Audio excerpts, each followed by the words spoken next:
Welcome to Around Town, featuring what's going on here in the greater Concord area.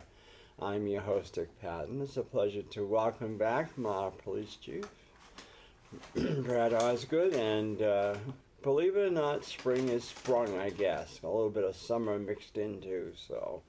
In just a matter of days, the Kiwanis Fair will be here, and then right after that is the Memorial Day long holiday weekend, the parade on Monday, and then, of course, time to go to the cemeteries and open the camps and all that jazz as we get ready for the summer season. So, welcome aboard for spring and early summer, Chief. Well, thank you for having me, and it's nice to get rid of the winter, get rid of the snow, put the snowblower away, the shovels away. Hopefully. Break out the rakes. The bugs are out. Bugs are out. The tulips are out. The what? The tulips. Yes, you know, we went to Washington State a couple of weeks ago. Devin ended I call him my Mormon son, was having his 40th birthday out there, and he told his wife that he only had one wish for his birthday, and that was for Pops to come out. And they call me Pops. He did. When he was here doing his mission in Concord back in 1999, I met them, him and his companion, during the Kiwanis Fair. And after a while, we kept meeting up everywhere, and I said, "Man, you're like a bad dream. I guess I need to get back to church." And we laughed about it and stuff. But, you know, so we went out. We took Alaskan Air, which I've never been on before, out of Boston. And they're very good. I've never had them, but they're a very good airline. And out there in Washington State, near Seattle, it's tulip time out there. And so we went on these off the main roads there. And boy, acres and acres of tulips. And of course they draw people from all over the West Coast out there.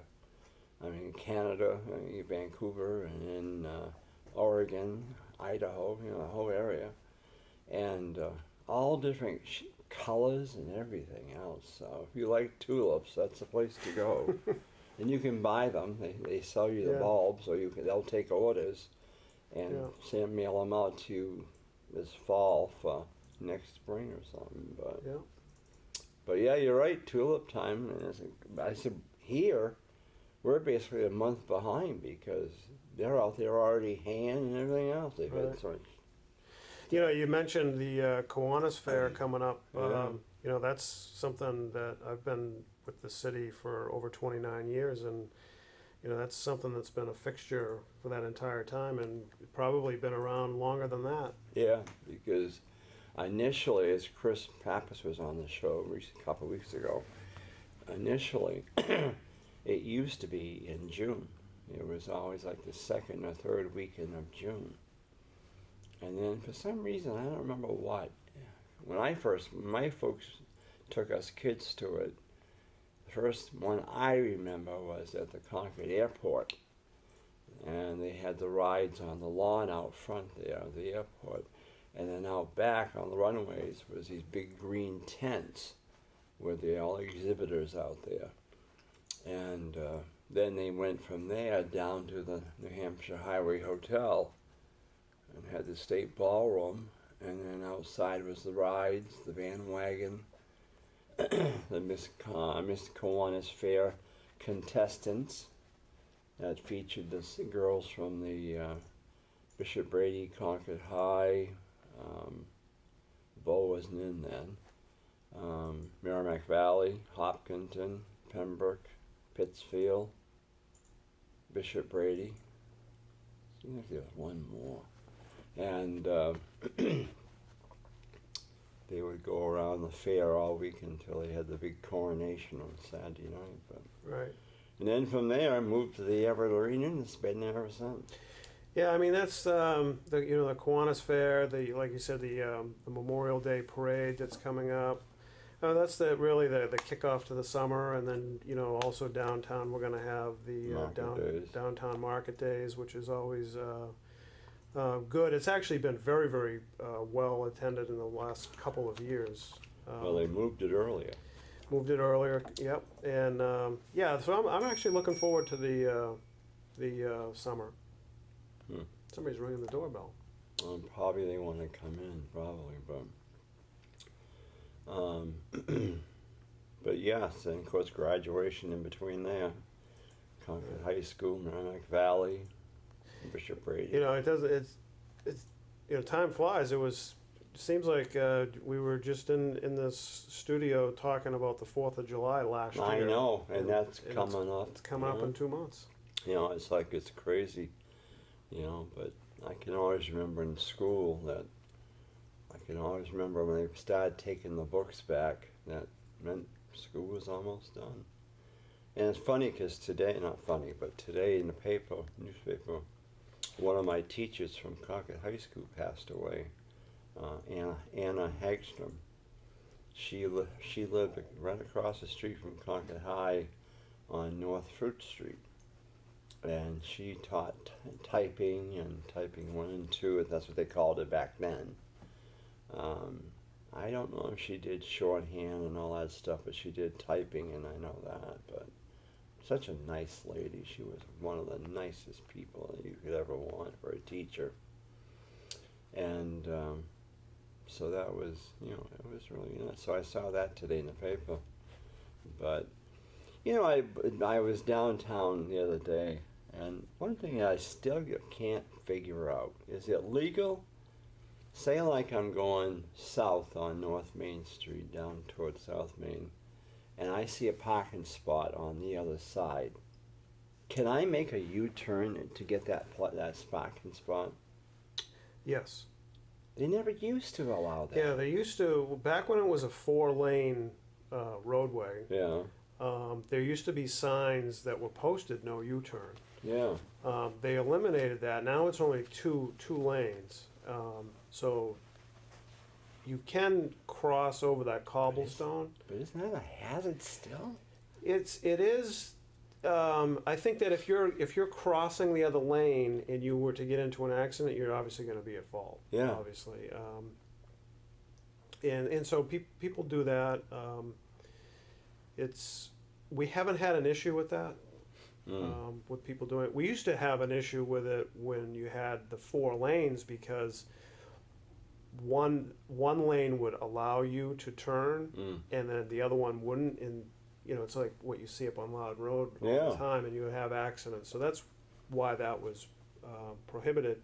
But now that it's only one lane each way, you as a driver have clear view, and a driver coming the other way may stop and allow you to turn in front of them. So right now it's legal. I was totally amazed because I've seen it for a few years, and I thought, what are they doing? That's not legal to do that. And it's still doing it, and I thought, gee, I just was surprised. I saw it the other day, and I said, I just can't imagine that that's legal. Yeah. You know, the other thing that's changed down is the intersection of Main and Pleasant. There used to be always posted no right turn red, yeah. And you see that that's been eliminated as well. Yeah. And so actually the traffic flow at that intersection is actually pretty peaceful. You know, it's not an intersection we have too many problems with. You know, it's amazing because, you know, all this, and I noticed too with this warm weather, people eating out on the sidewalks now. And now, what's going on with the homeless? I've read in the papers that you can't. They drive them out of the woods, getting them out of the woods, and you're seeing all this trash on the side of the roads. And is that true? They can't be out in the woods camping anymore? Yeah, essentially they can't be on city property, state property, or private property. And so it's left nothing. There's nothing. Yeah. Right. And so, and what happens is exactly what you said is that when they set up camps, they leave behind a tremendous amount of waste. Yeah. That needs to get cleaned up, and either the state or the city or private property owners need to come in. Yeah, there's the homeless issue within the city of Concord still is prevalent. We're sympathetic to their plight, if you will. But they have to abide by the rules, and no property owner wants this liability on their property. No, of course not. We have to, be gentle with it, but also stern with the law. Yeah, because I noticed that there are still some of them out there. You go down 93. If you look over by the railroad tracks, there's a blue tent still there, I think. Maybe it's gone now. And then as you come up, northbound 93 by exit 13, 13, you can still see a lot of trash down in there where there must have been some tents, but I don't understand why in the world. But I'll tell you, when we were out to Seattle, I was amazed at the number of tents underneath all the bridges out there in Seattle. Now, of course, they've got a lot of trains too, but under all the bridges, trains or whatever, there were tents, and it was just like numerous. There were just, I couldn't believe it. I bet there was more than 100 tents down there, maybe 150 tents at one time. Yeah, I was in San Francisco not too long ago, and it's the same out there, and I came back to New Hampshire, and I said, if you think New Hampshire has a homeless problem, you ought to see what it's like on the West Coast. And what you're talking about, Seattle, is identical to what I saw in the Oakland, San Francisco, Berkeley, California area. It's a shame, but it's a good thing is we have a lot of good social service agencies that are really working hard to take the most high risk and get them placement. Yeah, because I can't imagine. I mean, the soup kitchen is still open, as far as I know. The train tracks, I mean, there's some of them that have been abandoned.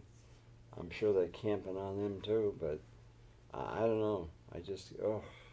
The one thing that we also found too in law enforcement is that when you have, you're never going to really eliminate or stop people from camping out on either whose ever property.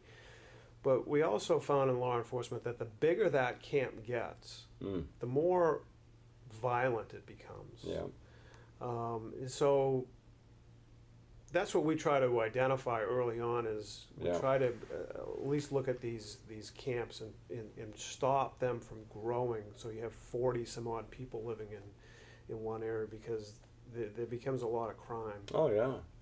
There. So, any of the camps that we see here in Concord predominantly are very small. They're isolated to just one or a small group of people. Yeah, because we've had some, I remember right over the years, especially down by the arena, out back there, I think it's been out back there, there's been some fatalities out there. Correct. I remember one young man that I knew his family, and I think he was a victim of one of those, but, it's sad, because I can't imagine they've got kids, and those are the ones I worry about is the kids. What do they think? What's their thinking? And it's like, I don't know. But it was just interesting to see what was on out there. We've got here, but not so many, of course, obviously. Seattle's the biggest city, but, but no, it was quite the trip out there. But I know back here, because I think 4th of July fireworks, because I imagine they'll still have them, but I know that they've been picking up in recent years, the crowds up there, because this year, I think the 4th is on Tuesday this year? Or Wednesday? It's a Tuesday or Wednesday, it's midweek. So it may not be as busy as it has been, but I don't know. It just doesn't seem possible that now they opened the farmers market up. That seems like that's early, but out there, they've got stuff. They got markets opened up, and they're selling stuff out of the gardens already out there. Not cucumbers and that stuff, but they they've got some things they're selling, and of course back here we have a few things, but it's like, man, where's the time going so fast? But Yeah, it's before you know it, it's going to be snowing. oh gosh, don't say that. Oh, that's enough. But enough of that there, Chief. I'm telling you. But in the cemeteries, of course, getting ready for Memorial Day, and do you get a lot of vandalisms up there with the flowers and stuff? No. I get too much. No, most people. I mean, occasionally we've seen some vandalism to some of the grave sites, but most people, quite frankly, are very respectful, in those cemeteries. So, knock on wood, we're fortunate about that. Well, that's good then. Now also too, if I remember right, Kevin Tucker organizes the Police and Fire Memorial Parade up here in Pennacook every year. Was that the first Sunday in June or second Sunday in June? I think it's the second Sunday, if my calendar and my brain is correct. I think it's like June 10th. Is it? Kicks off right at the fire station up there in in Boston. Boston, the old Torrance station. Yeah. Yep. Kicks off about 9 o'clock and heads over to the... They walk down North Main Street into Pennacook, stop at the bridge. I think they throw a wreath, if I remember right. They do a little ceremony in Boudreaux Square, go around the Rotary up to the cemetery, and they do another little presentation. Up there at the cemetery. Yep. Much larger one, I think. Yep, and then off to the Manor Fire Station. Yeah, he said it's been discouraging because it seems like for years it's been going downhill, and I thought, well, of course you got to remember too, a lot of the old ones that used to be the big force behind it have all passed on. Right. And the new ones coming in just aren't into that, or they just don't realize the tradition that it carries. Right. So I've marched in it, I think 3 years. Last year I was out of state, but the 3 prior years, and I plan on being there again this year. Yeah. Yeah, it's one of those traditions. It's been around since the early 1900s. Gosh, I think it's over 100 years old. I know that because Dick Broder and oh goodness, there was a number of the Broder family up there. I think in the Pelletiers, I think were the ones that started it way back when. And of course, his dad was very much involved in it, and of course he passed away. But you've got to have the people that really, are involved, that want to do it, or interested. But I don't know. But no, June is a full month. I call this season now, starting after Mother's Day, the patriotic season, because you have that Saturday before Memorial Day. I'm trying to think of it. I'm drawing a blank again. Boy. Armed Forces Day. Yeah. That's when they used to decorate the graves with flags for the veterans, I know. And now I guess they do it whenever they can get the help to do it with. And then you've got then the Memorial Day Parade, and then on we go to police, the police and fire. Then you've got Flag Day. That's a forgotten day, basically. Mm-hmm. The Concord Lodge of Elks used to have an observance when they were here in Concord. I guess they still do now. They're in that, even though they're in Epsom. But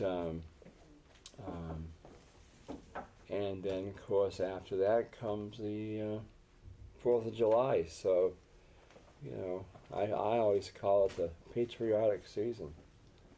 And you got that dead time from the 4th to Labor Day, and after that, school starts again. So, but that's my favorite time, is between the 4th of July and Labor Day. I know, but it drags. It's where I take my vacations. Do you? Yeah. Yeah. What you got in mind this year?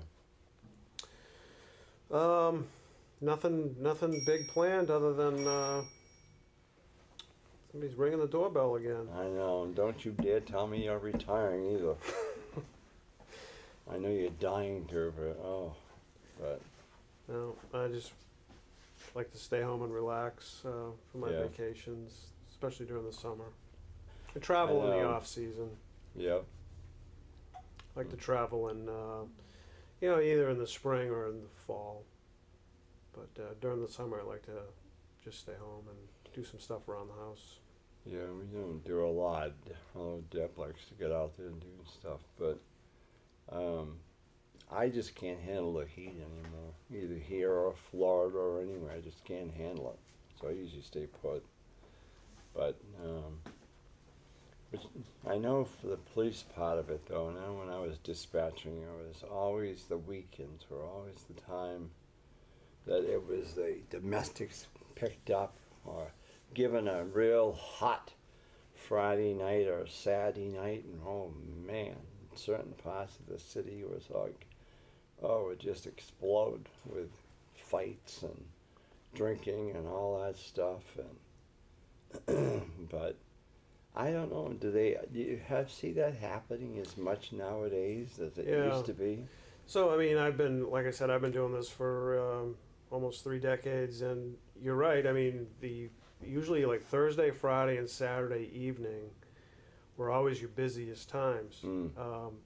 Now the evening shift, which starts at 3 and ends say at midnight, that's your peak call period of time. Yeah.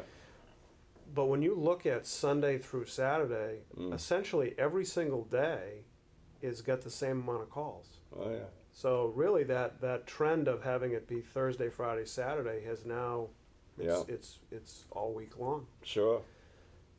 You could have a Monday night that is bonkers, and then you could have a Saturday night that's very quiet. I know. You never know. Yeah, we used to have that happen. You never know. It's a lot of it has to do with the weather. It has to do with the holidays. It's unpredictable. Yeah, because once the 4th comes, and then there's that big lull between that and Labor Day, and it's like, okay, people are off the beaches and stuff or whatever, but I know time goes fast. And of course, back to school shopping starts in there, and football camp starts, band camp starts. It's like, oh boy, there's always something going on. Yeah, there'll be back to school sales right after the 4th of July. Oh yeah. Yeah. Oh, definitely. Actually, I'm not surprised that the day they get the diplomas, the day after that, I'm surprised they're in back to school sales.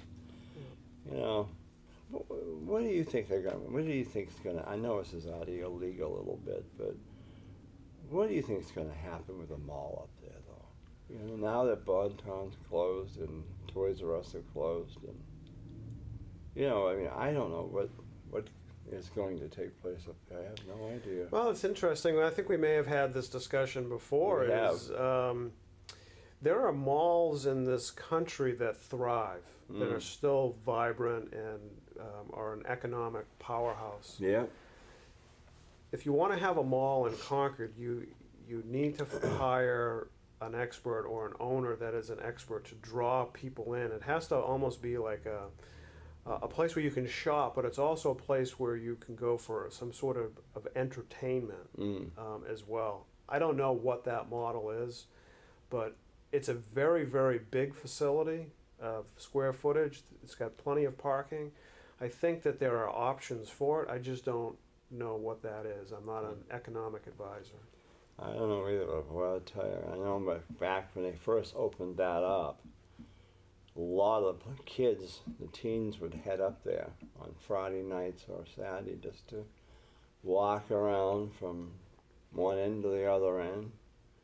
Or they can go over to Walmart and walk around, but now it's like, what's there to do? Well, see, what people like to do is they like to eat.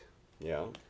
And, malls are known for having food courts, but food courts aren't really, it's not a place where you go and you take your girlfriend out for dinner, right? Yeah. But maybe you have, multiple, eateries that are sit down. They're more upscale than a traditional food court. Some degree of entertainment that you could I don't know. I'm just thinking like an indoor paintball. I thing thought or they something. had that up there. I don't know. They've got something like Something that. like that. up there. Yeah. But it draws people in for that entertainment. Yeah. And then if you had some retail shopping, even if you had like the outlets are very successful. Oh yeah. And Yeah, if you had yeah. outlet type stores, Yeah. that tends to draw people. But I'm a police officer. I'm not an I don't economic know. planner. I just don't know. It's too bad because such wasted. With Toys R Us closing up there, and just a lot of wasted space. I mean, it's an ideal space, no matter if whether or not it's a mall or if it's something else. I mean, it's a prime location. Yeah. And maybe Amazon should have put their second headquarters there. Yeah, really. Yeah, I know. I thought sure that's. Yeah, a good place for a casino, a good place for a nice Cinemagic movie theater, a good place for a Cheesecake Factory to come in. Yeah, Fill police up on- station. We could put a police station up there. Yeah, I know. Yeah, there you go. Goodness, we already hit the button. Well, I guess that means we're all done. But thanks for coming in there, Chief, and chat with us about what's going to take place next few weeks there at Concord PD, and I can tell you we certainly will do whatever you need us to do. If you need some help with a bicycle rodeo or whatever else, let us know. Yep, we're going to be doing one of those this summer. Good. Well, let us know if the Grange can help out or whatever. And thanks to my director Ian over there, who celebrated his 39th birthday. Or was it 40th? Or which one? 40th? My goodness, isn't that something? 40 years old. Well, happy birthday there, Ian. Yeah, happy birthday, Ian. Thank you. Yes. With that in mind, have a great day, great weekend, and we'll look forward to seeing you soon on Around Town. I'm your host, Dick Patten.